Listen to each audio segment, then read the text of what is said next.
야곱이라는 이름, 그 뜻을 아시나요? 발 뒤꿈치를 잡는 자, 속이는 자라는 의미입니다.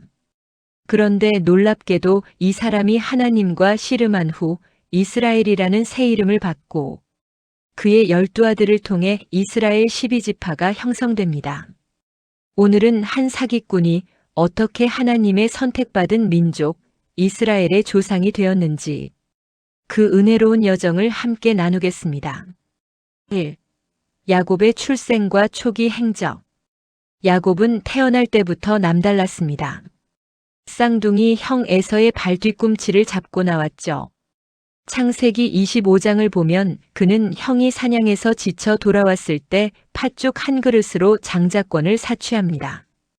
더 나아가 창세기 27장에서는 어머니 리브가와 공모하여 눈먼 아버지 이삭을 속이고 장자의 축복까지 가로챕니다. 염소 가죽으로 팔을 감싸 형 에서인 척하며 아버지를 기만했습니다. 이것은 단순한 실수가 아니라 계획적인 사기였습니다. 그 결과 야곱은 형의 분노를 피해 외삼촌 라반의 집으로 도망가야 했습니다. 사기꾼의 인생은 늘 도망과 불안으로 가득했습니다. 베델에서의 만남. 그런데 도망자의 인생 가운데 하나님께서 개입하십니다. 창세기 28장 베델에서 야곱은 꿈을 꿉니다. 하늘에서 땅까지 닿은 사다리, 그 위로 천사들이 오르내리고 그 꼭대기에 여호와 하나님께서 서 계십니다. 하나님은 말씀하십니다. 나는 내 조부 아브라함의 하나님이요 내 아버지 이삭의 하나님이다. 내가 누워있는 이 땅을 내가 너와 내 자손에게 주리니 내 자손이 땅의 티끌같이 되어 사방으로 퍼져나갈 것이다. 내가 너와 함께 있어 내가 어디로 가든지 너를 지키며 너를 이끌어 이 땅으로 돌아오게 하리라. 이것은 놀라운 은혜입니다. 야곱이 잘해서가 아닙니다. 그가 자격이 있어서도 아닙니다. 하나님께서 그의 조부 아브라함, 아버지 이삭에게 주셨던 언약을 이제 야곱에게도 확증하시는 것입니다. 사기꾼에게도 찾아오시는 하나님의 언약, 이것이 바로 은혜입니다. 3. 라반의 집에서의 훈련. 하지만 하나님의 은혜는 값싼 은혜가 아닙니다.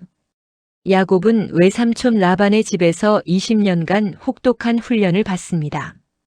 창세기 29장에서 31장은 이 과정을 생생히 기록합니다. 야곱은 사랑하는 라헬을 얻기 위해 7년을 일했지만 속임을 당해 레아와 결혼하게 됩니다. 사기꾼이 사기를 당한 것입니다. 라헬을 얻기 위해 다시 7년을 더 일해야 했습니다. 라반은 야곱의 품삯을 10번이나 바꿉니다. 속이던 자가 속임을 당하는 경험, 이것이 하나님의 훈련 방식이었습니다. 그리고 이 과정에서 야곱에게는 12명의 아들이 태어납니다. 레아에게서 르우벤, 시므온, 레위, 유다, 이사갈, 스불론이, 라헬에게서 요셉과 베냐민이, 비라에게서 단과 납달리가, 실바에게서 갓과 아셀이 태어났습니다. 하나님은 야곱을 훈련시키는 동안에도 이스라엘 민족의 기초를 놓고 계셨던 것입니다. 4. 야복 강가의 씨름. 20년 후 야곱은 큰 가족을 이끌고 고향으로 돌아갑니다. 그런데 형 에서가 400명을 이끌고 온다는 소식을 듣습니다. 창세기 32장, 야곱은 극도의 두려움에 사로잡힙니다. 그날 밤 야복 강가에서 야곱은 홀로 남게 됩니다. 그리고 한 사람이 나타나 동틀 때까지 그와 씨름합니다. 야곱은 필사적으로 매달립니다. 당신이 내게 축복하지 아니하면 가게 하지 아니하겠나이다. 그때 그 사람이 묻습니다. 내 이름이 무엇이냐? 야곱은 대답합니다. 야곱이니이다. 이것은 단순한 신상 정보가 아닙니다. 나는 사기꾼입니다. 속이는 자입니다라고 자신의 정체성을 고백하는 순간입니다. 그리고 새로운 이름을 받습니다. 내 이름을 다시는 야곱이라 부를 것이 아니요 이스라엘이라 부를 것이니 이는 내가 하나님과 사람들과 겨루어 이겼음이니라. 5. 이스라엘의 의미와 민족의 형성.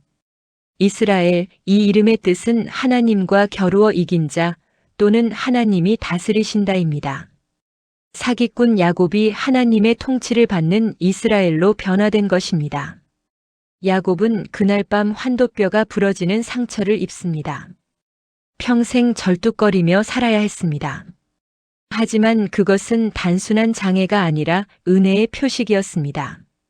자신의 힘으로는 더 이상 살 수 없다는 것, 오직 하나님만 의지해야 한다는 것을 몸으로 기억하게 된 것입니다. 다음 날 형 에서를 만났을 때 야곱은 완전히 달라진 모습이었습니다. 더 이상 꾀를 부리지 않고 겸손히 형 앞에 엎드립니다. 그리고 놀랍게도 에서는 야곱을 용서하고 포옹합니다. 이제 야곱은 더 이상 사기꾼이 아니라 이스라엘입니다. 그리고 그의 12아들은 훗날 이스라엘 12지파의 조상이 됩니다. 유다 지파에서는 다윗 왕이, 그리고 결국 예수 그리스도가 오십니다. 레위 지파는 제사장의 지파가 되고 요셉의 두 아들 에브라임과 므낫세도 지파에 포함됩니다. 하나님은 사기꾼 야곱 한 사람을 통해 전 민족을 세우셨고 그 민족을 통해 온 인류를 구원할 메시아를 보내실 계획이셨습니다.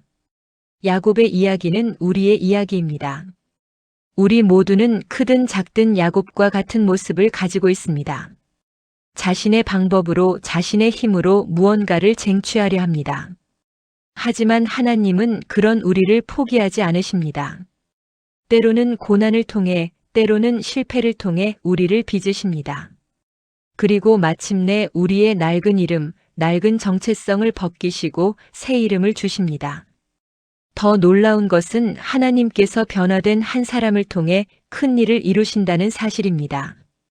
야곱 한 사람의 변화가 이스라엘 민족 전체의 시작이 되었고 그 민족을 통해 온 세상의 구원자가 오셨습니다. 당신은 지금 어떤 이름으로 살고 있습니까? 혹시 야곱처럼 두려움과 불안 속에서 자신의 방법만을 의지하고 있지는 않습니까? 오늘 하나님과 씨름하십시오. 그분께 매달리십시오. 저를 축복하지 않으시면 보내지 않겠습니다. 라고 고백하십시오. 그리고 당신의 낡은 이름을 고백하십시오. 그러면 하나님께서 새 이름을 주실 것입니다. 사기꾼이 이스라엘이 된 것처럼 당신도 하나님의 자녀로 새로운 피조물로 변화될 것입니다. 그리고 하나님은 변화된 당신을 통해 놀라운 일을 이루실 것입니다. 감사합니다.